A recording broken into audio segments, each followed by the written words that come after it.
Dios les bendiga, mis queridos hermanos.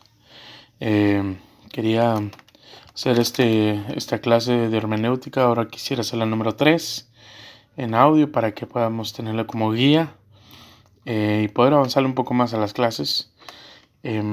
Esta vez vamos a hablar vamos a seguir hablando acerca de la Biblia, y esta vez el tema es: la Biblia no tiene contradicciones.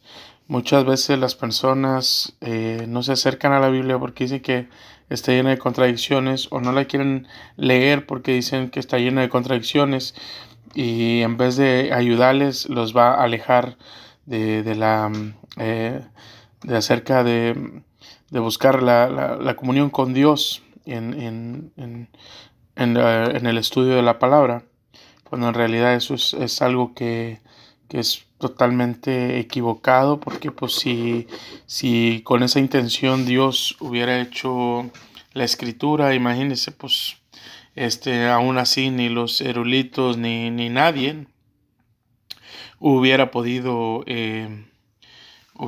sacar las interpretaciones que ahora tenemos en la escritura.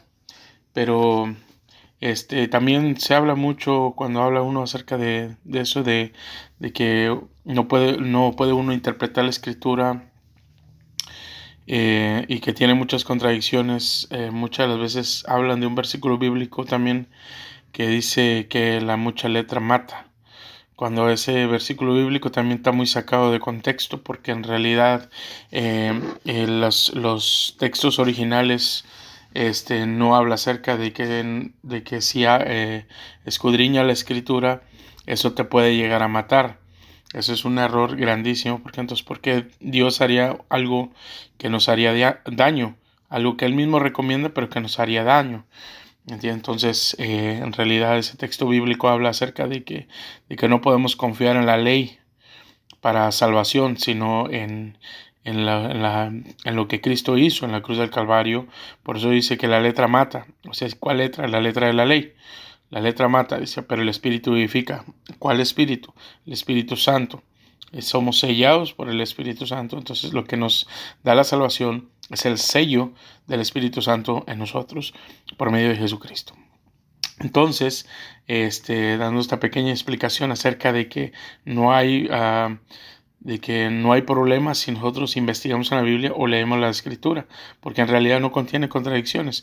Nosotros somos los que muchas veces, por la falta de estudio, o simplemente porque agarramos un versículo bíblico y lo queremos hacer doctrina, ahí es cuando está el error, y no nos ponemos a apoyarnos en todas las demás doctrinas, porque todas las doctrinas tienen que ser secuenciales.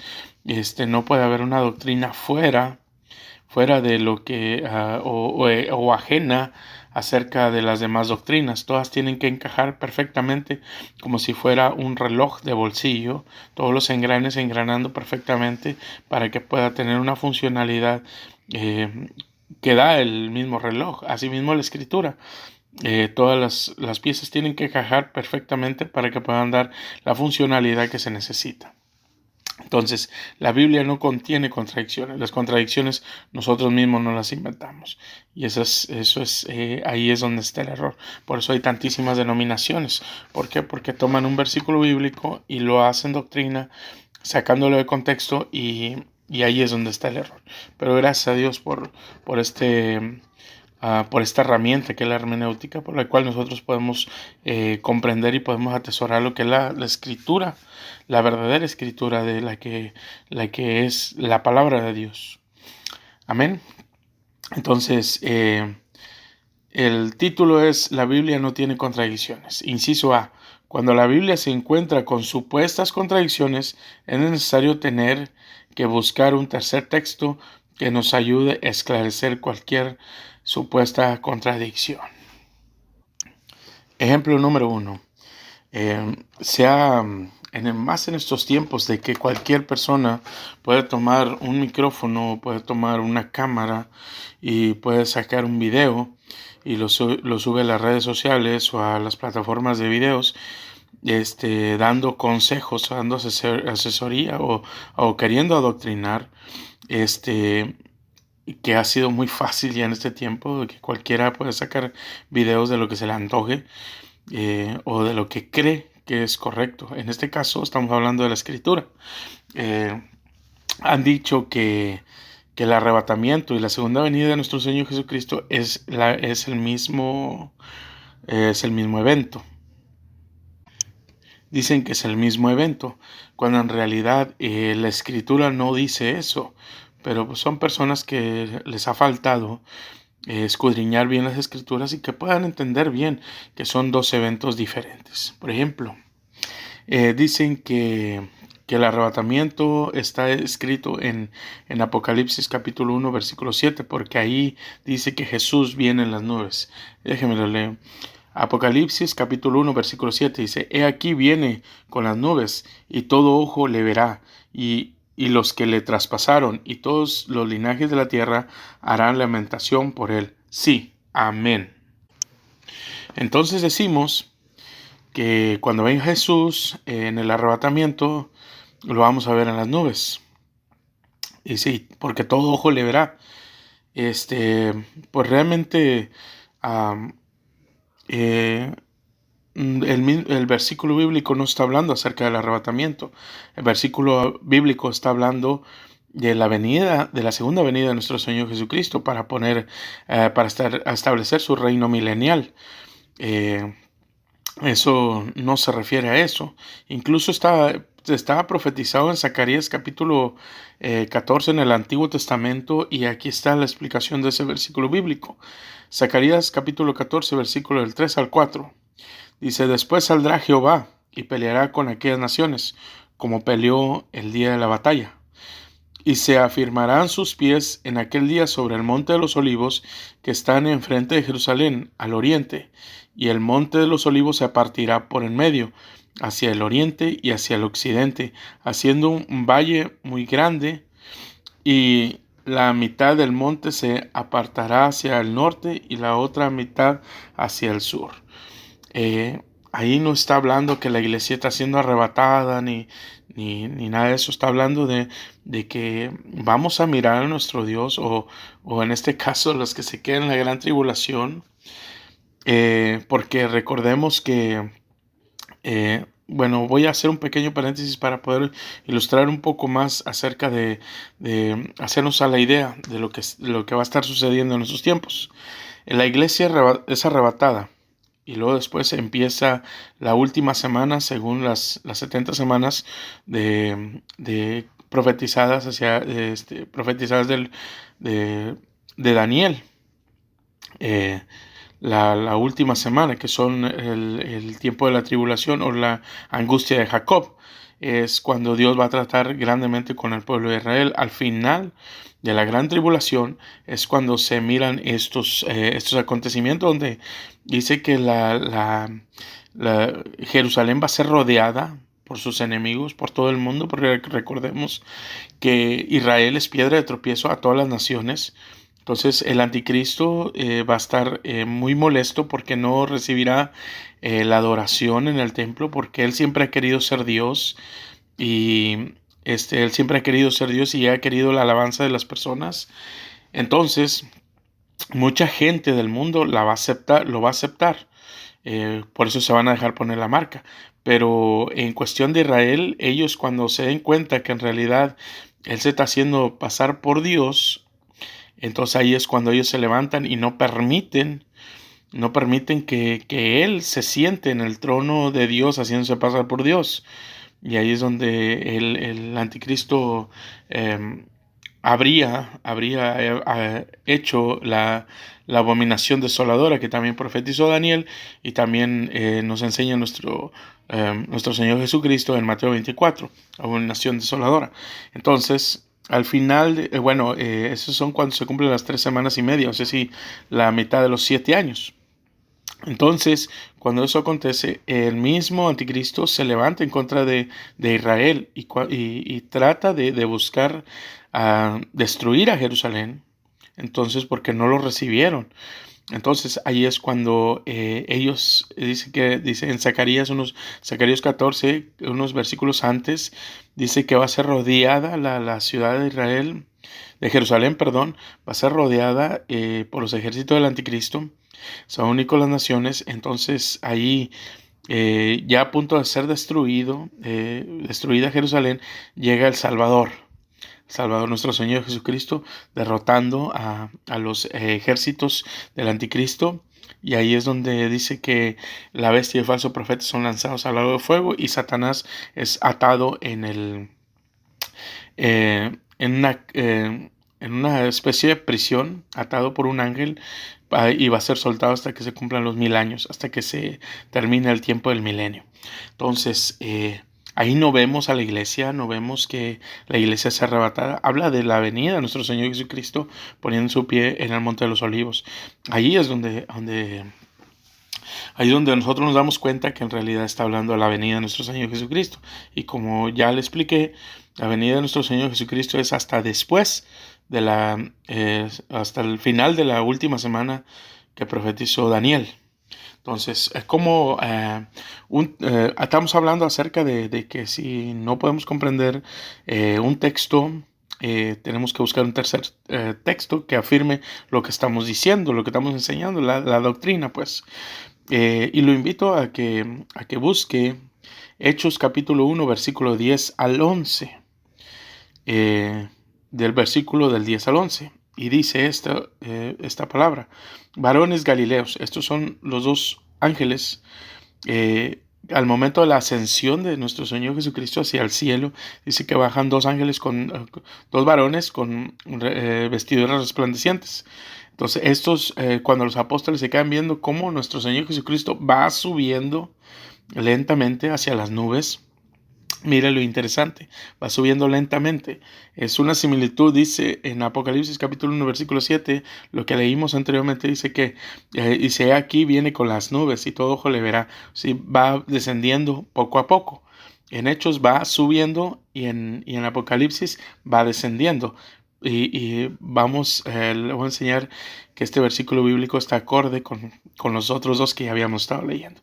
Dicen estos ángeles, le dicen: varones galileos, ¿por qué están viendo hacia perdón. Dice, y estando ellos con los ojos puestos en el cielo, entre tanto que él se iba, he aquí se pusieron junto a ellos dos varones con vestiduras blancas, los cuales también les dijeron: varones galileos, ¿por qué estáis mirando al cielo? Este mismo Jesús que ha sido tomado de vosotros al cielo, así vendrá como le habéis visto ir al cielo. O sea, sí, si ve este cuadro, lo que los varones dicen, dice: este mismo Jesús que ha sido tomado de vosotros al cielo, o sea, sí, así como lo están viendo subir al cielo, dicen, así vendrá como le habéis visto ir al cielo. Así como lo estás viendo subir al cielo, así va a descender.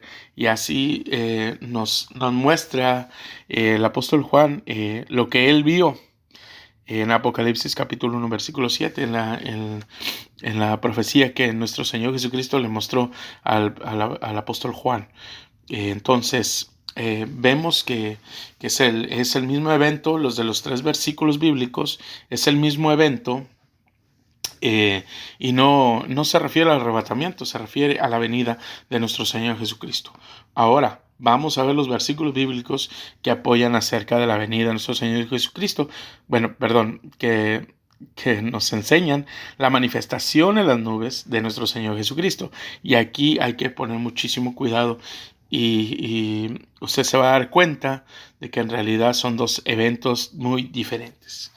Vamos primero con el ejemplo número 1, Primera Tesalonicenses capítulo 4, versículo del 16 al 17.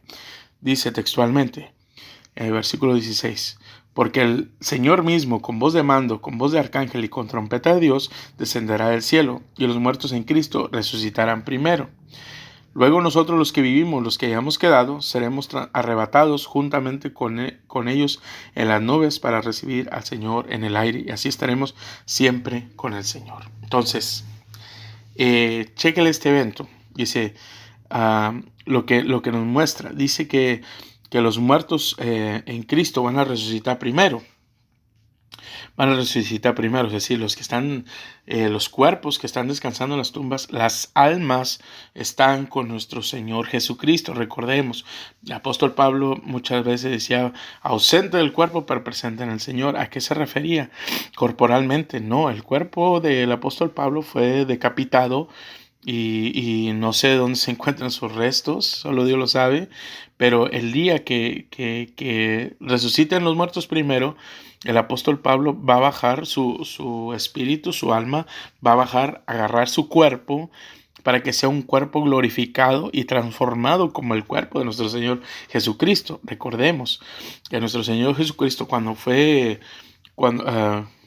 muerto, su parte física, este, él a los 3 días resucitó, pero ¿qué sucedió? Que su cuerpo estaba allí y él había bajado al Seol. Él había bajado hasta el Seol, su alma, su espíritu, él había bajado hasta el Seol. Entonces, cuando él resucita, le gana la batalla a la muerte, él regresa por su cuerpo y abre la tumba. O los ángeles abren la tumba, no sé cómo haya sido en realidad, pero de que nuestro Señor Jesucristo resucitó, resucitó. Y Él fue por su cuerpo, porque el cuerpo de Él ya no se encontró, porque Él volvió a poseer su cuerpo. Entonces va a suceder algo similar con nosotros. Y si nosotros seguimos vivos, como dicen Tesalonicenses, nosotros seguimos vivos, cuando se manifieste nuestro Señor en las nubes, lo que va a suceder es de que nuestro cuerpo se va a transformar a un cuerpo de gloria como el de Cristo. Y así estaremos siempre con el Señor. Entonces, ¿dónde nos vamos a ver? En el cielo. ¿Y por qué no nos podemos ir con este cuerpo en el cielo? Porque es imposible. Necesitamos tener un cuerpo glorificado como el de nuestro Señor Jesucristo para poder ir al cielo. Entonces, dice que la manifestación va a ser en el cielo, que nuestro Señor Jesucristo va a estar en el cielo. ¿Me entiendes? O sea, sí, va a estar en las nubes, entre las nubes, porque ahí va a ser la reunión, no aquí con nosotros. Entonces, en la segunda venida de nuestro Señor Jesucristo, Él baja y pone su pie en el Monte de los Olivos. En el arrebatamiento, nosotros vamos hacia allá. Son 2 eventos muy diferentes. Primera de Corintios, el segundo ejemplo de lo que estamos hablando, de lo que estamos apoyando, acerca del arrebatamiento, dice Primera de Corintios capítulo 15, 51 y 52. Y dice textualmente así: He aquí os digo un misterio. No todos dormiremos, pero todos seremos transformados en un momento, en un abrir y cerrar de ojos.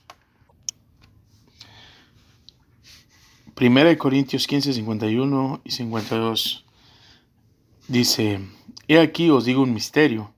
No todos dormiremos, pero todos seremos transformados en un momento, en un abrir y cerrar de ojos, a la final trompeta. Porque se tocará la trompeta y los muertos serán resucitados incorruptibles y nosotros seremos transformados. Es el mismo evento de 1 Tesalonicenses capítulo 4. Es prácticamente el mismo evento, porque hay trompetas en los 2 eventos, hay trompetas, hay personas transformadas de corruptible a incorruptible, y hay transformación de los cuerpos, y resurrección de los muertos. Amén. Ve que ese es el mismo evento también, pero ahí no habla de poner su pie en el Monte de los Olivos, no habla acerca de nada de eso. Entonces ahí nos damos cuenta que en realidad ese es el evento del arrebatamiento. Bueno, entonces la reunión también en las nubes también es para confirmar que es el mismo evento del arrebatamiento. Bueno, el tercer texto bíblico para poder constatar de que en realidad lo que estamos hablando es una doctrina, o sea, para constar de que la doctrina es verdadera, el texto bíblico está en Mateo capítulo 24, versículo 27. Tal vez es muy corto, pero ahí nos damos cuenta que en realidad no hay algo que diga que en el arrebatamiento nuestro Señor Jesucristo va a llegar y va a poner su pie en el Monte de los Olivos, o que todo ojo le verá. No en el arrebatamiento. En la segunda venida sí. Bueno, dice textualmente Mateo capítulo 24, versículo 27, dice, porque como el relámpago que sale del oriente y se muestra hasta el occidente, así será también la venida del Hijo del Hombre. Entonces, usted me puede decir, hermano, Mateo 24 habla acerca de la destrucción del templo, habla de muchas cosas que no se han cumplido, y por qué dice que eso es de la segunda venida de nuestro Señor Jesucristo. Está diciendo que eso es del arrebatamiento. Bueno, el contexto de Mateo 24, versículo 27, cuando dice que así será la venida de nuestro Señor Jesucristo como un relámpago, porque recordemos también en Tesalonicenses dice en un momento, un abrir y cerrar de ojos, ¿entiende? Entonces es algo, en Corintios también lo dice. Corintios capítulo 15, versículo 52, dice que en un momento, un abrir y cerrar de ojos, también lo dice. Entonces ahí nos damos cuenta que es algo tan rápido, y así como dice nuestro Señor Jesucristo, que será como un relámpago. Entonces, ¿por qué estamos metiendo este texto bíblico con el arrebatamiento? Si hay Mateo 24 viene, hablaba acerca de la destrucción del templo, de los últimos tiempos y todo ese asunto. Bueno, eso lo voy a explicar. Porque el contexto, los textos anteriores al versículo 27, habla acerca de que se van a levantar muchos que dirán, ahí está el Cristo, y ahí está el Cristo, y ahí está el Cristo. Entonces va a haber en estos últimos tiempos, se está viendo, y lo que él profetizaba, nuestro Señor Jesucristo profetizaba, dice que en los últimos tiempos iba a haber muchas personas que dirán que ellos son el Cristo, y otros que dirán, aquí está el Cristo. Entonces, cuando dice nuestro Señor Jesucristo, habrá muchos que dirán, yo soy el Cristo, o aquí está el Cristo, dice él, dando esa advertencia, dice, no lo crean, no lo crean, porque como el relámpago que sale del oriente y se muestra hasta el occidente, así será también la venida del Hijo del Hombre. ¿Qué quiere dar a entender? Que cuando alguien salga y diga, nosotros tenemos al Cristo, o yo soy el Cristo, o nosotros tenemos la doctrina del verdadero Cristo, porque porque aquí está Cristo, está manifestado en carne con nosotros aquí.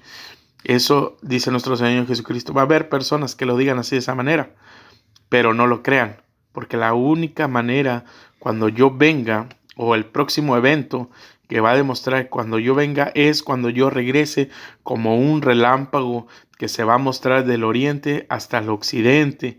Y dice, porque así será la venida del Hijo del Hombre, o sea, si así será la venida de nuestro Señor Jesucristo. No es que va a poner su pie en el Monte de los Olivos, me refiero a lo que es el arrebatamiento, porque ese es el otro tema. Dice que así será la venida del Hijo del Hombre. Entonces, antes de que venga y ponga su pie en el Monte de los Olivos, primero tiene que venir al arrebatamiento, tiene que salvar a los suyos, a su iglesia, sacarlos de este mundo, porque recordemos la última semana, cuando le dan las 70 semanas a Daniel, ese es para que Dios trate con el pueblo de Israel, no para tratar con la iglesia. Con la iglesia está tratando ahorita con nosotros en el tiempo de la gracia, pero el tiempo de la gracia se va a terminar, y es cuando viene la última semana que profetizó Daniel, en las 70 semanas, pero eso es para Israel. Si recuerdan, el ángel le dice, esto es lo que está predestinado para tu pueblo Israel, le dice a Daniel. 70 semanas están profetizadas para ellos. Entonces no podemos mezclar lo que es la iglesia y lo que es el trato de Israel personal con Dios, o Dios, el trato personal que tenga con Israel. Entonces, aquí nuestro Señor Jesucristo está diciendo que no debemos de creer a las personas cuando digan que corporalmente aquí está nuestro Señor Jesucristo. No, porque el próximo evento será cuando yo venga, dice, como relámpago. Entonces, viéndolo de esa manera, también es un instante, un abrir y cerrar de ojos, habla acerca de lo mismo. Bueno, espero que esta explicación haya sido más clara, para que podamos ver la diferencia del arrebatamiento y la segunda venida de Cristo. más en estos tiempos que son tiempos muy difíciles para la iglesia. Entonces, si nos damos cuenta, nosotros podemos guiarnos con unos versículos bíblicos, pero si encontramos un tercer versículo bíblico que nos aclare lo que está sucediendo, nos va a ayudar de mucha bendición. Entonces, de esa manera, nosotros nos vamos a dar cuenta que en realidad la Biblia no tiene contradicciones. Espero que todos haya estado hasta aquí muy bien. Vamos a seguir con otro ejemplo que tenemos acerca de algo que es un poco inusual o poco común, acerca de la asna de Balaam. Realmente dicen las personas, ¿acaso los animales pueden hablar? Dios puede romper sus propias leyes cuando Él quiera, cuando Él mismo quiera, no hay problema. Él es el jefe. Y en esta ocasión hay personas que dicen, no, es que eso no fue literal. La asna de Balaam no habló, sino que le dio a entender a Balaam como que hablaba, pero que no, la Biblia dice literalmente eso. Mire, vamos a irnos a Números capítulo 22, versículo del 27 al 30. Y dice textualmente así. Y dice, y viendo el asna al ángel de Jehová, se echó bajo de Balaam, y Balaam se enojó y azotó a la asna con un palo. Entonces Jehová abrió la boca del asna, la cual dijo a Balaam, ¿qué te he hecho? ¿Qué me haces azotando estas 3 veces? Versículo 29 dice, y Balaam respondió al asna, ¿por qué te has burlado de mí? Ojalá tuviera espada en mi mano, que ahora te mataría. Y el versículo 30 dice, y el asna dijo a Balaam, no soy tu asna, sobre mí has cabalgado desde que tú me tienes hasta este día. Dice, he acostumbrado a hacerlo así contigo.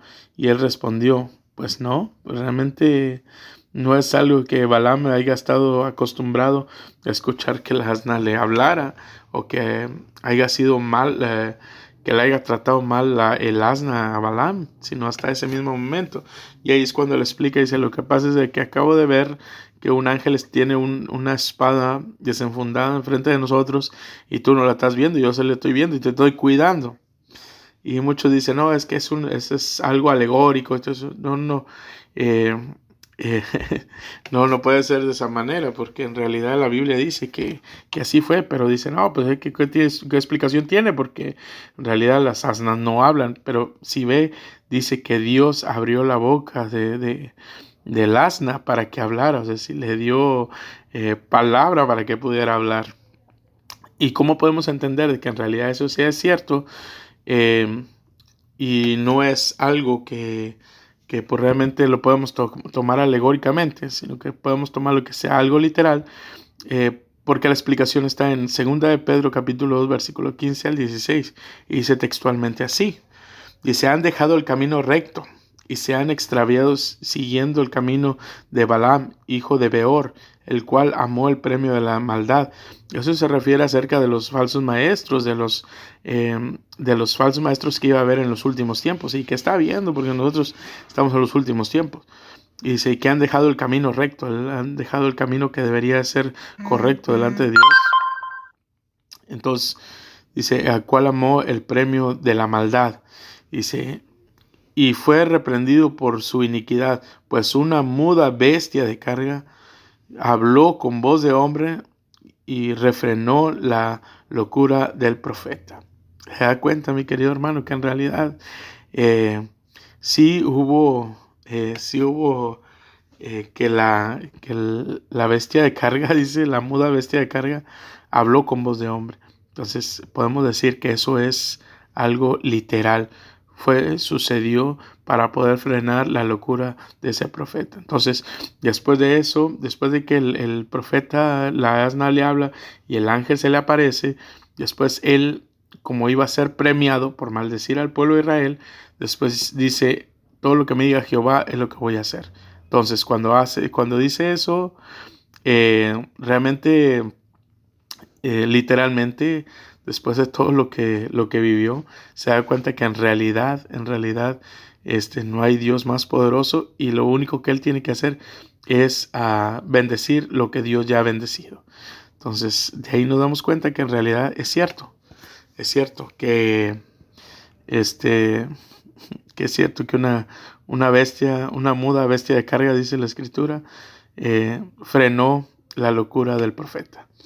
Entonces, ahí nos damos cuenta, con ese versículo bíblico nos apoyamos y nos damos cuenta que en realidad no fue algo alegórico, sino fue algo literal. Y siempre tratar de buscar textos que nos ayuden a confirmar lo que estamos enseñando, porque nosotros estamos preparándonos para enseñar. Y si no es bíblico y si no tiene respaldo bíblico, entonces no lo enseñemos, porque al último estuviéramos poniendo tropiezo, en vez de ayudar a nuestros hermanos, estuviéramos poniendo tropiezo a nuestros hermanos, y eso no es correcto. Gloria a Dios, aleluya. Entonces, quedó todo clarísimo hasta ahí. Vamos a continuar con el inciso B. Dice el inciso B: si con el tercer texto no se aclara la supuesta contradicción, entonces búscate el verdadero significado del texto. El ejemplo que tenemos es el ejemplo de la salvación. La salvación por fe o por obras. ¿Por qué cree usted que sea la salvación? ¿Por fe o por obras? Bueno, vamos a ver, porque nosotros tenemos estamos acostumbrados que tenemos que hacer obras para podernos ganar algo. Tenemos que trabajar para podernos ganar algo, y es correcto, pero eso no funciona en las cosas de Dios. Siempre por la religión popular, porque la mayoría de nosotros venimos de esa corriente de religión popular, que es hacer obras para poder ganar el favor de Dios o poder ganar la salvación de Dios. Y de ahí nosotros ya tenemos acostumbrado nuestra mente, nuestro cuerpo, incluso nuestro corazón, de que tenemos que hacer algo para poder ganarnos algo, para podernos ganar la salvación en este caso. Entonces, el texto en cuestión es Santiago, capítulo 2, versículo 14 al 18. Y aquí es donde nosotros nos agarramos, o hay muchas religiones que se agarran para decir que la fe es por obras. La salvación es por obras.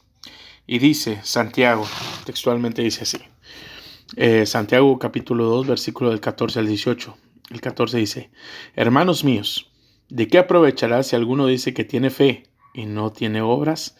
Hasta el momento, como que está diciendo, como que decimos que tenemos fe, pero no tenemos obras. Entonces, ahí supuestamente dice, ahí está hablando de que tenemos que tener obras para poder ganarnos la salvación. Dice, retomo. ¿Podrá la fe salvarle? Versículo 15. Y si un hermano o una hermana están desnudos y tienen necesidad del mantenimiento de cada día, y alguno de vosotros les dice: id en paz, calentaos, saciaos, pero no les dais las cosas que son necesarias para el cuerpo, ¿de qué aprovecha? O sea, si nosotros le decimos: ve, que Dios te bendiga, pero no le damos ¿con qué? Entonces quiere decir que en realidad nosotros estamos fallando en ese aspecto. Así también la fe, si no tiene obras, es muerta en sí misma. Así, una fe acompañada de obras. Pero alguno dirá: tú tienes fe y yo tengo obras. Muéstrame tu fe sin tus obras y yo te mostraré mi fe por mis obras. O sea, sí, aquí está dando a entender lo que muchas de las personas dicen: ya ves, ahí dice que nosotros tenemos que tener obras para poder obtener la salvación. Ahí que nosotros tenemos que tener las obras. Pero en realidad el texto bíblico no se refiere a eso. Se refiere a aquella consecuencia de la fe que tú tienes. Tiene que tener consecuencias buenas. Porque una fe, si no tiene consecuencias, no es una fe genuina o no es una fe que salva. No es porque las obras nos den la salvación, sino que las obras son la consecuencia de la salvación. Eso es lo que nosotros tenemos que guardar en nuestro corazón. No es de que hagamos cosas para agradar a Dios, sino que Dios ya se agradó con nosotros, dándonos la salvación y por la cual nosotros tenemos obras. Ese es el asunto aquí. Yo podría decir, bueno, entonces muéstreme usted un versículo bíblico en el que usted me pueda decir que yo con la pura fe, sin andar haciendo obras, puedo obtener la salvación. Claro que sí, para eso estamos.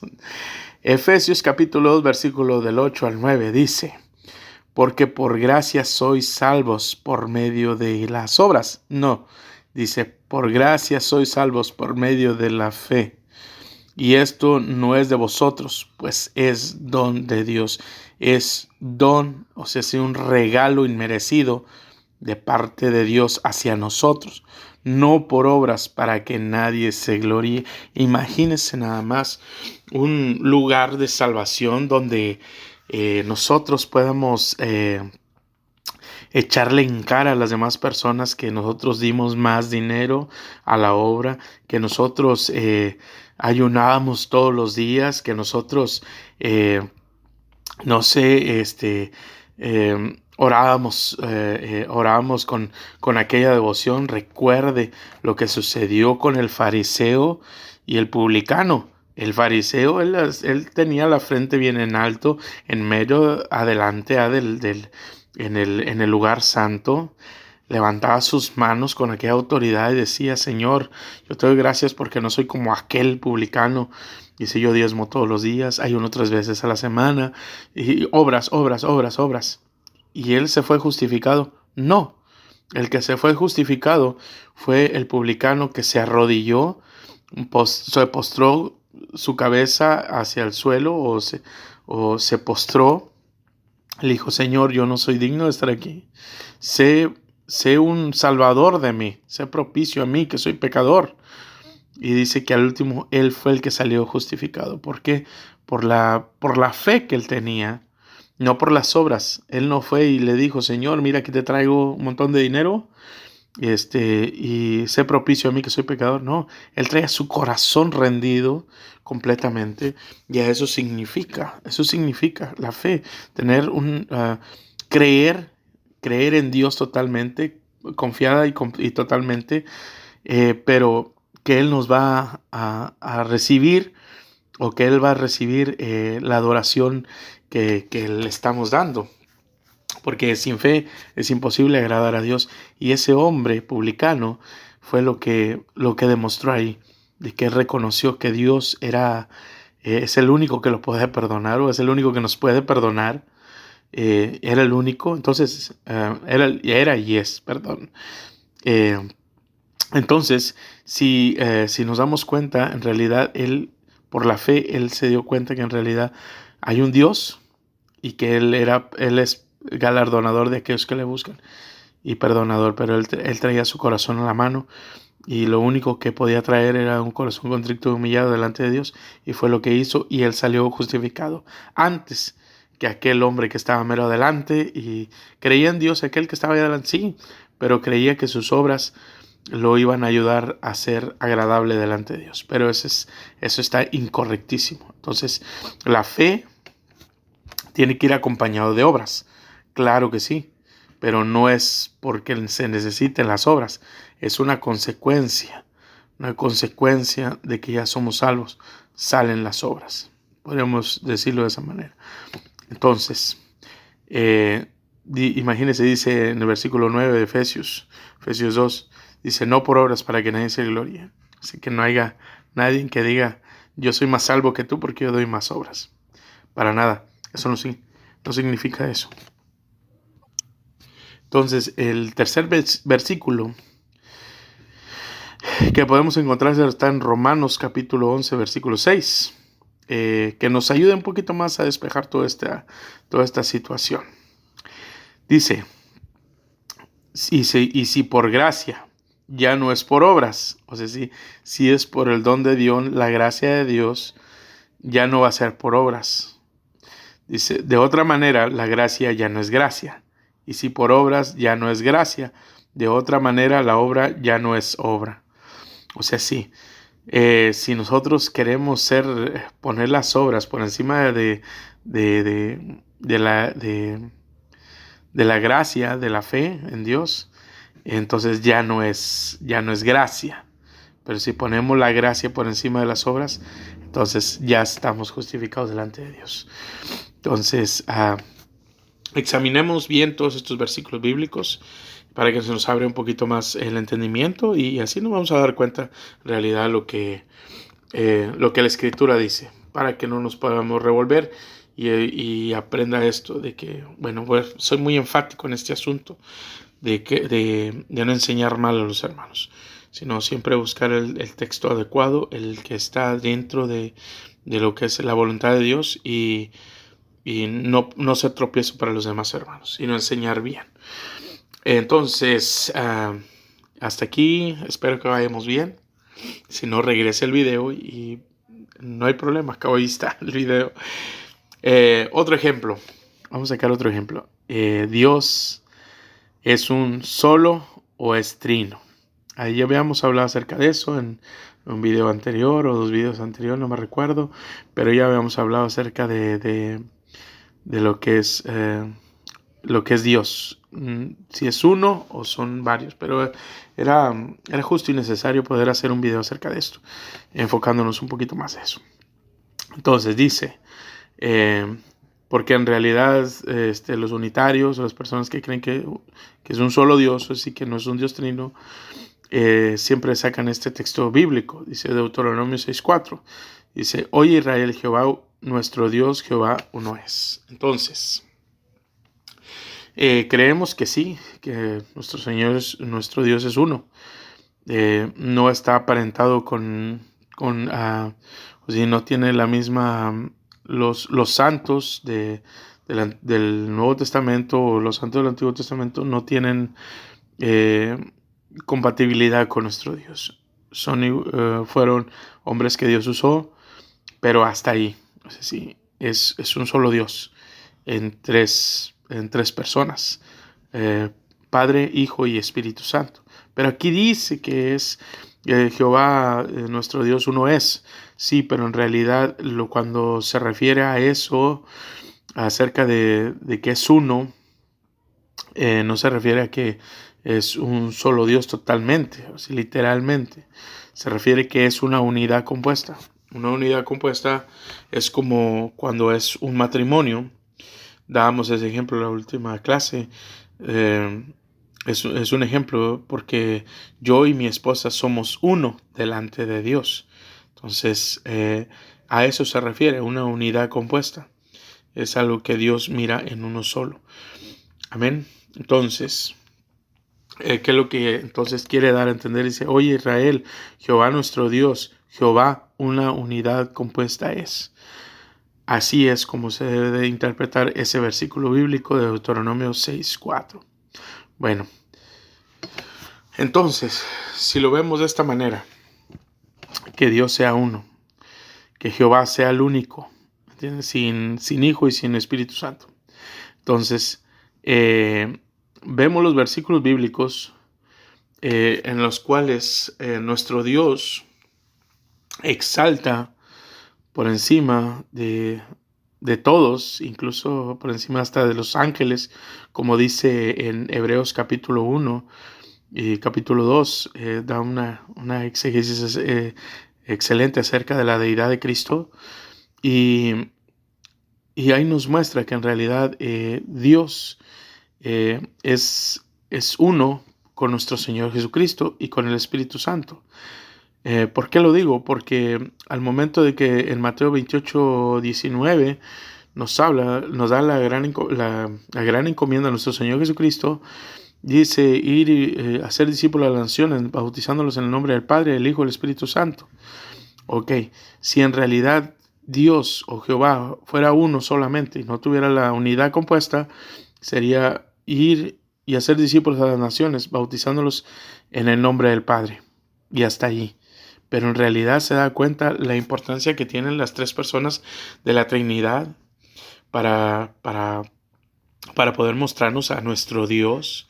Incluso si miramos la importancia que tiene el Espíritu Santo, cuando nuestro Señor Jesucristo le dice a aquellos fariseos, dice, toda blasfemia contra el Padre y contra el Hijo le puede ser perdonada, pero la blasfemia en contra del Espíritu Santo, esa no puede ser perdonada ni en este siglo ni en el venidero, es decir, ni en esta vida ni en la próxima. No puede ser perdonada esa blasfemia. ¿Por qué tiene más importancia el Espíritu Santo que el Padre, incluso que el Hijo? Porque si podemos blasfemar en contra del Hijo, pues no hay problema. En contra del Padre no hay problema, nos podemos arrepentir. Pero blasfemar en contra del Espíritu Santo nos viene una especie de maldición sobre nuestras vidas y ya no tenemos perdón, ya no hay vuelta atrás. Entonces, ¿por qué? ¿Por qué entonces es más importante el Espíritu Santo que el Padre y el Hijo? Es por la unidad compuesta. Ellos trabajan de una forma perfecta, en amor. Ellos trabajan de una forma perfecta en la que ellos tienen podemos decirlo así, su trabajo cada uno, y trabajan de una manera excelente, la que ni nosotros mismos hemos podido comprender, porque nosotros no somos ni así tantito de organizados somos. Entonces, si se da cuenta, tanto tiene la importancia como uno como la tiene el otro. Otra explicación acerca ahora del Hijo. Entonces, si dice que somos entonces de Cristo, ¿por qué entonces Cristo se hace pasar como Dios? ¿Y por qué en realidad, si nos salvó para Dios, por qué decimos que somos de Él? No sé si acaso Dios comparte su gloria con alguien. Por supuesto que no. Dios no comparte su gloria con nadie. Entonces, ¿por qué la comparte con el Hijo? Porque son la misma persona. Bueno, el mismo Dios, perdón, es el mismo Dios. Esa es la diferencia que muchas de las personas no comprenden. Entonces, son igual de importantes los tres porque es una unidad compuesta. Entonces, esa es una pequeña explicación acerca del Dios Trino. Pero vamos a la Biblia. Vamos a ver qué dice la Biblia. Hechos capítulo 16, versículo del 30 al 31. Este es el apóstol Pablo saliendo de la cárcel de Filipos cuando tembló, cuando ellos cantaron alabanzas y empezó a temblar en la cárcel. Bueno, en el versículo 30 dice, sacándoles, le dijo, señores, ¿qué debo hacer para ser salvo? Y ellos dijeron, cree en el Señor Jesucristo y serás salvo tú y tu casa. Ok, vamos a ver, ¿por qué no dijo, cree en Dios Todopoderoso y serás salvo tú y tu casa? ¿Por qué? Yo quisiera saber. ¿Por qué? Porque en realidad el plan de redención es tan perfecto y ese plan de redención el Padre lo hizo para glorificar a su Hijo. ¿Entiende? Y nuestro Señor Jesucristo con su sangre pagó por nuestra salvación para ser de Él. Entonces, siendo de Él ya no podemos ser del Padre. No. Siendo de Él también somos del Padre y tenemos al Espíritu Santo dentro de nosotros cuando nosotros aceptamos a nuestro Señor Jesucristo como Señor y Salvador. Entonces, muchas de las veces también una corriente pentecostal que dice que solamente Jesús, lo unitario pues, o lo solo Jesús, ellos dicen que ahí dice que creen en el Señor Jesucristo. Entonces ellos dicen, ¿por qué no dice creen en el Padre, el Hijo y el Espíritu Santo? Porque solamente creen en el Señor Jesucristo. Tiene una explicación logiquísima. Porque nosotros no podemos ser salvos por medio del Padre. O sea, sí, el Padre hizo el plan, pero el que pagó el precio fue el Hijo. Entonces, ¿cómo está eso, hermano? Entonces, muy fácil. Para poder tener la salvación, podemos creer en el Padre. Los fariseos creían en el Padre. Entonces, ¿ellos eran salvos? No. Ellos lo que no podían aceptar era la salvación de nuestro Señor Jesucristo.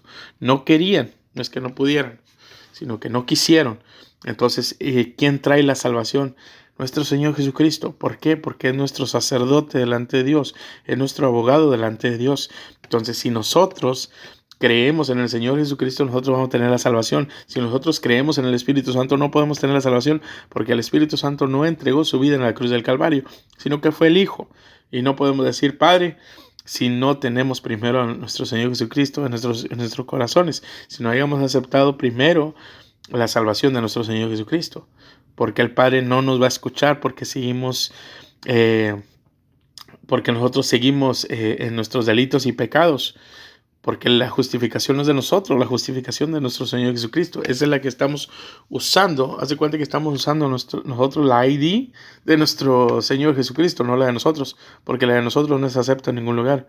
Pero la de nuestro Señor Jesucristo, donde quiera que andemos, sea para oración, para alabar a Dios, toda la carne necesitamos, la ID la necesitamos de nuestro Señor Jesucristo. Para sacar los demonios no necesitamos ser nosotros mismos. Tenemos que usar la carnet de nuestro Señor Jesucristo también para sacar los demonios. Entonces, ahí comprendiendo un poco más acerca de eso, dice, cree en el Señor Jesucristo. Entonces, para poder tener la salvación necesitamos creer en nuestro Señor Jesucristo, para poder arrimarnos al Padre y para poder tener al Espíritu Santo en nosotros.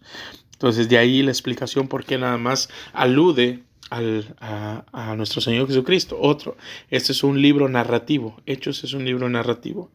Entonces, ahí muestra lo que sucedió y nosotros debemos de comprenderlo así como está, así como es. Entonces, ahí nos damos cuenta que tanto tiene la importancia como nuestro Padre, como el Hijo y como el Espíritu Santo también. Dice en Zacarías, otro ejemplo, dice Zacarías capítulo 9, versículo 16, dice, y los salvará en aquel día Jehová, su Dios, como rebaño de su pueblo, porque como piedras de diadema serán enaltecidos en su tierra.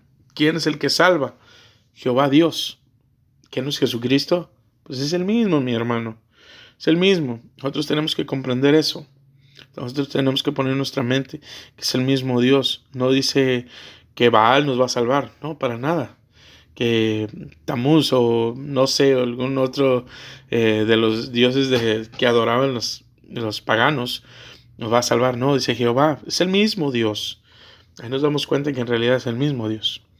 Hechos capítulo 4, otro ejemplo, otro versículo bíblico.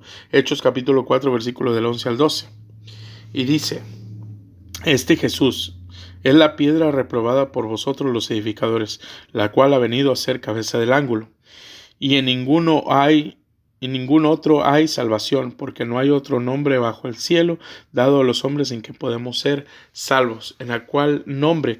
En el nombre de nuestro Señor Jesucristo. Lo mismo que le dijo el apóstol Pablo a aquel carcelero en Filipos. Cree en el Señor Jesucristo.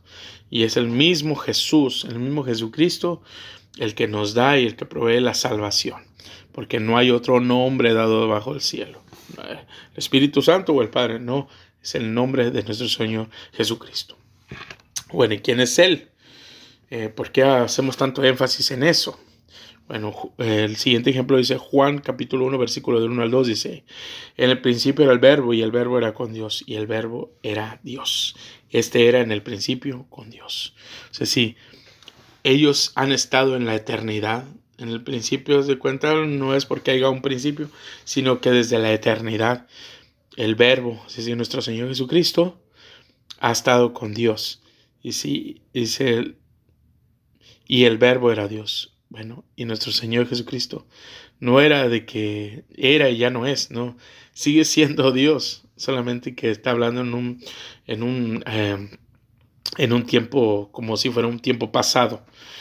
Entonces dice, y el verbo era Dios, o sea, si el verbo, podemos hablarlo en un verbo presente también, que puede decir, y el verbo también sigue siendo Dios. Amén a eso. Y este era del principio con Dios. Y este era en el principio con Dios. Es decir, en la eternidad, totalmente. Bueno, otro versículo bíblico para poder seguir apoyando este ejemplo acerca de que Dios es un Dios trino, porque eso es lo que estamos viendo, lo que estamos aprendiendo. Buscar versículos bíblicos que nos ayuden a apoyar lo que nosotros estamos enseñando. Y eso es lo que estoy tratando de enseñar, mi querido hermano. Primera de Juan 5, capítulo 5, versículo 7. Dice, porque tres son los que dan testimonio en el cielo, el Padre, el Verbo y el Espíritu Santo, y estos tres son uno. Más explicación no se puede. Bueno, sí se puede. Está la Biblia impregnada de de la Trinidad de Dios. No necesariamente tiene que estar la palabra Trinidad, pero está impregnada toda la palabra. ¿Y cómo la podemos comprender? Por medio del Espíritu Santo. ¿Y quién es el Espíritu Santo? Las arras o el enganche que ha dejado Dios de que somos de Él. Imagínense de qué forma tan hermosa y maravillosa ellos trabajan. Nosotros no podemos trabajar así. No tenemos ni la habilidad ni la capacidad para poder hacerlo. Pero ellos lo han sabido hacer, y todo en base al amor. Entonces espero que hasta aquí todo vaya bien. De cómo podemos conseguir otro versículo bíblico para que nosotros podamos apoyar lo que estamos enseñando. No podemos enseñar con solamente un versículo bíblico y irnos como, no sé, como oveja al monte, perdidos, a ver por dónde salgo, ¿entiende? A ver que los caminos, a ver dónde me guían, porque en realidad eso sería una falta de ética, una falta de preparación, y sobre todo jugar con el tiempo, que es preciosísimo en el altar. Predicar cuando le den un especial de predicar. Trate que Dios le dé la palabra, y que le dé los versículos bíblicos, y usted prepárese con versículos bíblicos, pero todos dentro del contexto. Es mi enfoque, que todos estén dentro del contexto, que no haya nada fuera de contexto, porque entonces, mi querido hermano, estaríamos enseñando mal a las personas, a los hermanos, y inutilizando un tiempo precioso, que es el tiempo de la predicación, llevando cualquier cosa, y otra, de que los hermanos que nos escuchan puedan ser malmente adoctrinados y puedan tener una mala interpretación acerca de la Escritura. Y los hermanos que son nuevos, todo lo atesoran, mi querido hermano. Tengan muchísimo cuidado. Todo lo atesoran porque no conocen la Escritura, y todo lo que les dicen, todo eso se lo guardan en el corazón. Y imagínense, si les enseñamos mal, pues entonces estamos jugando incluso hasta con la vida de ellos. Entonces, con la salvación de ellos. Le digo por experiencia. Yo me creía muchas cosas en un tiempo que yo pensé que eran bíblicas, que realmente después empecé a escudriñar y me di cuenta que no. Y yo defendía cosas que supuestamente yo estaba en la razón, pero en realidad no eran ciertas. Hasta que entré a aprender acerca de la hermenéutica, fue cuando yo me di cuenta que en realidad había cosas que no eran bíblicas, y que tengo que modificar en mi vida, en mi corazón, porque muchas de las cosas ya las tienen uno arraigadas, y hay que sacarlas de raíz para nosotros poder tener una verdadera interpretación de la Escritura, porque ese es el propósito de Dios para nosotros. Bueno, espero que hasta aquí vayamos bien. Vamos con el siguiente tema. Dice: la Biblia no le falta ni le sobra nada. Así es que, mi hermano, si usted cree que a Dios le faltó algo, está pero bien equivocado. Y si cree que le sobró algo, está también pero bien equivocado. La Biblia está completa así como está. No le falta ni le sobra nada. Versículos bíblicos, ahí tiene bastante. La regla de oro, recuerda las reglas de oro que decían que la Biblia no necesita libros externos para ser comprendido, para ser, como dice, para poder nosotros comprenderla. No necesitamos ningún libro. No necesitamos ningún libro. La Biblia se interpreta a sí misma. Esa es la ley, la regla de oro. Entonces, la Biblia no le falta ni le sobra nada. Eso es algo infalible. Apocalipsis capítulo 22 es el primer ejemplo. Capítulo 22, versículo 18 dice: yo testifico todo aquel que oye las palabras de la profecía de este libro. Si alguno añadiera estas cosas, Dios le traerá sobre él las plagas escritas en este libro. Y si alguno quitare las palabras de este libro, de esta profecía, Dios quitará su parte del libro de la vida y de la santa ciudad y de las cosas escritas en este libro. O sea, sí, hay maldición para aquel que se atreva a quitarle, o aquel que se atreva a ponerle a la Escritura. Hay una maldición. Quieren jugar con Dios, dice: hay de aquel que caiga en las manos del Dios vivo. Entonces, en la Escritura lo dice textualmente como 3 veces en toda la Escritura. Cuidado con con eso que nosotros muchas de las veces queremos hacer. Queremos ponerle, enderezarle la Biblia al Señor, pero eso jamás. Por eso la Biblia fue inspirada por Dios, para el Espíritu Santo, porque en realidad para que no hubiera nada que le pudiéramos añadir o nada que le pudiéramos quitar. Entonces, cuidado con eso, mis queridos hermanos, hay una maldición en todo eso. Segunda de Pedro, segundo ejemplo, segunda de Pedro capítulo 1 versículo 19 dice, tenemos también la palabra profética más segura, a cual hacéis bien en estar atentos, como una antorcha que alumbra en lugar oscuro, hasta que el día esclarezca y el lucero de la mañana salga en nuestros corazones. Entonces, ¿qué tenemos? La palabra profética más segura. Es la más segura, la palabra profética más segura, en la cual tenemos que estar atentos, como una antorcha que alumbra el lugar oscuro. Estamos en un mundo lleno de oscuridad, pero necesitamos esta antorcha que se llama la palabra de Dios o la Biblia. Esa es nuestra lámpara, nuestra antorcha, dice la Escritura. Hasta que el día esclarezca y el lucero de la mañana salga a nuestros corazones. Hasta que el día esclarezca, es como una especie de, hasta que se quite todo esto corruptible, toda esta oscuridad, hasta que ya veamos todas las cosas como son, como deben de ser. Y el lucero de la mañana salga en nuestros corazones, que nuestro Señor Jesucristo resplandezca en nuestros corazones. Amén. Entonces, la Biblia no le falta ni le sobra nada, no le trate de poner nada, está completa y hacemos bien en estar atentos y hay maldición si nosotros queremos cambiarle algo. Inciso A de este tema dice, la Biblia es inspirada por Dios. Claro que sí. Segunda de Timoteo, capítulo 3, versículo 16, dice, toda la escritura es inspirada por Dios y útil para enseñar, para redarguir, para corregir, para instruir en justicia. ¿Para qué nos es útil la escritura? Es para enseñar, para redarguir, para corregir y para instruir en justicia.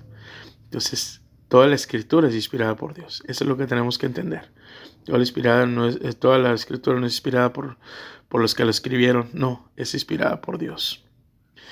Hebreos 1 del 1 al 2 dice, Dios habiendo hablado muchas veces y de muchas maneras en otros tiempos a los padres por los profetas, en estos postreros días nos ha hablado por medio del Hijo, a quien constituyó heredero de todo y por quien asimismo hizo el universo. Es decir, en el Antiguo Testamento habló por los profetas, pero por ahora nos ha estado hablando por medio de su Hijo, a quien constituyó heredero de todo. Entonces, nosotros tenemos que comprender eso. La Biblia es inspirada por Dios. Primero utilizó a profetas y ahora está utilizando a su propio Hijo para guía de nuestras vidas y para la escritura de la escritura, de la Biblia, perdón. Salmos 19, versículo 7 al 8, dice, la ley de Jehová es perfecta, que convierte al alma. El testimonio de Jehová es fiel, que hace sabio al sencillo. Los mandamientos de Jehová son rectos, que alegran el corazón. Alegran el corazón. El precepto de Jehová es puro, que alumbra los ojos. Eso es lo que es la escritura. Es inspirada por Dios. Toda la ley de Dios es perfecta.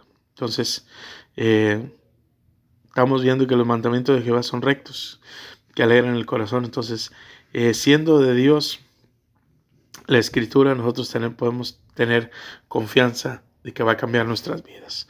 Segunda de Pedro capítulo 1 versículo del 20 al 21 dice, entendiendo primero esto, que ninguna profecía de la escritura es de interpretación privada, porque nunca la profecía fue traída por voluntad humana, sino que los santos hombres de Dios hablaron siendo inspirados por el Espíritu Santo. Era lo que le decía.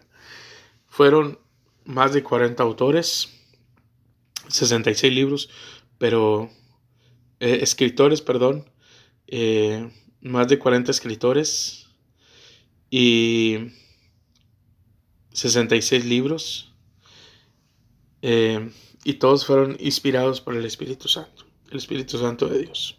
Entonces, con esa confiabilidad tenemos que leer la Escritura. Josué capítulo 1 versículo 8 dice, nunca se apartará de tu boca este libro de la ley, sino que de día y de noche meditarás en él, para que guardes y hagas conforme a todo lo que en él está escrito, porque entonces harás prosperar tu camino y todo te saldrá bien. Entonces hay bendición de parte de Dios cuando nosotros leemos la Escritura, cuando escudriñamos la Escritura, cuando meditamos en la Escritura, cuando meditamos en la palabra de Dios. Dice que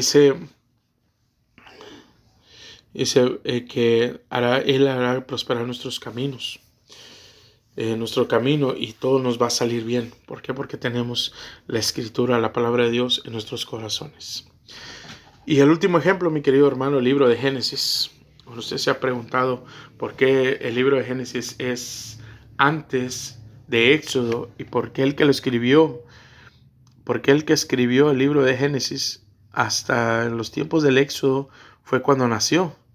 ¿Se ha puesto usted a pensar? ¿Quién le dijo a Moisés todas esas cosas?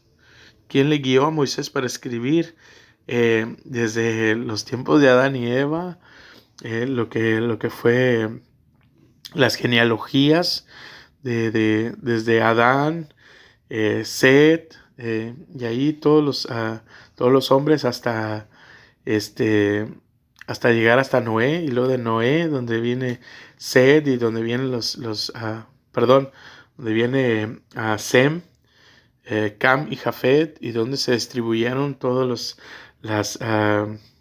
se distribuyeron los hijos de Noé, de donde vino Nimrod. ¿Se ha puesto a pensar usted en eso? ¿En qué le dijo acerca de Abraham, de Isaac, de Jacob, de lo que sucedió en Egipto con José? Todas esas situaciones, mi querido hermano, ¿se ha puesto a pensar? Bueno, la explicación es esta. Toda la escritura es inspirada por Dios. A Moisés, el Espíritu Santo le redactó lo que fue el Génesis. Se le explicó cómo todo está, el libro de Génesis, tan detallado que no pudo haber salido de un hombre, ni tampoco de ay, me platicaron, me dijeron, ni que de haber investigado. Sí, yo pienso que en cierta parte sí, pero con tanto detalle yo solo sé que pudo haber sido alguien, que es el Espíritu Santo, el que pudo haber ayudado a Moisés a poder escribir ese libro tan precioso que es el libro de Génesis. Pues viendo todas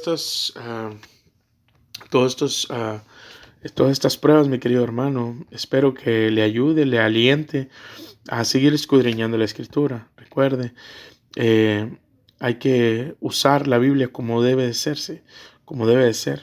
sin quitarle ni ponerle, sin hacer tanta cosa que en ese tiempo han estado haciendo. Siempre nosotros directamente hacia la Escritura para poder conocer más a Dios. Recuerde, la Biblia no tiene contradicciones. Ya vimos acerca del arrebatamiento, la segunda venida de Cristo, acerca de la mula de Balaam, que en realidad sí habló. El apóstol Pedro nos dice en segunda carta, en el inciso B, dice: si con el tercer texto no se aclara la supuesta contradicción, entonces buscar el verdadero significado del texto. Ya estuvimos viendo acerca de la fe sin obras, cuando decimos que la salvación es por obras o por fe. Y ahí nos dimos cuenta que en realidad es por fe, pero las consecuencias de la fe tienen que ser las obras. Eso es lo que dice el apóstol Santiago. No quiere decir que nosotros tenemos que hacer obras para ganarnos la salvación. No se refiere a eso, sino se refiere a que la salvación tiene consecuencias. Las consecuencias son las obras que nosotros podemos hacer, pero ya no son para ganar la salvación, es porque ya nos la ganamos. También vimos que Dios es un Dios trino, si no, no tendría sentido todo lo que está en la Escritura. Ya lo que explicamos. También hablamos otra de las reglas inquebrantables, que a la Biblia no le falta ni le sobra nada, es perfecta así como es, no necesitamos nada, ningún libro externo para poder aprender la Escritura. La Biblia se defiende a sí misma, no necesita a nadie, no nos necesita ni a nosotros, solamente que nosotros sepamos usarla como debe de usarse. La Biblia es inspirada por Dios. Tantísimos versículos, incluso hasta el libro de Génesis nos da testimonio que la Biblia es inspirada por Dios. Dios me les bendiga. Este fue la clase de hermenéutica número 3 y espero que sea de bastante bendición para nuestros hermanos de la clase y a los que estén escuchando este audio. Espero que también sea de mucha bendición para ustedes también. Dios me les bendiga.